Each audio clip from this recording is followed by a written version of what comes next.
এরকম কয়জন আছে এই মজমায়? একজন নাই। এক একজন হইতে পারে, কোন যুবক নাই।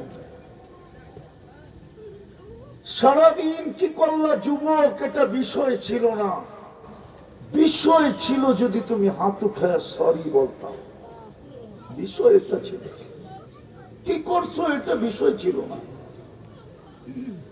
সারাদিন কি গুনাহ করছো এটা বিষয় ছিল না। বিষয় ছিল যদি একবার তুমি হাত উঠায় বলতা, আল্লাহ সরি, আমি মাপ চাই, এটাই বিষয় ছিল। আল্লাহ বলতেছিল, যুবক দ্বিতীয়টা বুঝবে?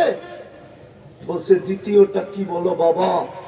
বলছে কবরস্থানে যখন যাই তো নিজ চোখে দেখি প্রত্যেকটা অধিকাংশ কবরবাসী 24 ঘন্টা চোখের পানি জড়ায় মাপ চাইতেছে।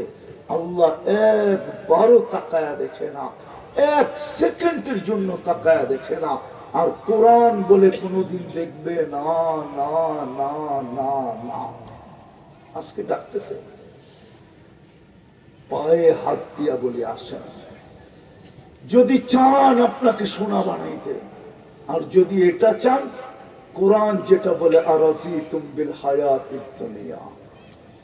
গোপালগঞ্জের মানুষ রাগ হয়ে যাবেন, গোপালগঞ্জ তো আমেরিকা না, ঠিক না? America, Canada, England, Europe, Australia, উন্নত দুনিয়া। কি পায়া জান্নাত বুঝা গেলাম। গোপালগঞ্জ তো গুলশানের সমান না, উন্নত না। গুলশানের সমান নাগরিক সুবিধা গোপালগঞ্জের মানুষ পায় না। গুলশান তো আলাদা নাগরিক সুবিধা। লোডশেডিং এইখানে হইতে পারে, গুলশানে হইলে কৈফিয়ত দিতে হয়। জিজ্ঞাসা করেন, হয় না? 20টা ফোন যায়, 20টা না 50টা ফোন যায়। এইখানে লোডশেডিং কেন? এটা তো গুলশান, এটা তো বনানী, এটা তো ধানমন্ডি, এটা তো বাড়িদারা, এটা তো উত্তরা, এটা তো মিন্টু রোড, এটা তো মন্ত্রীপাড়া।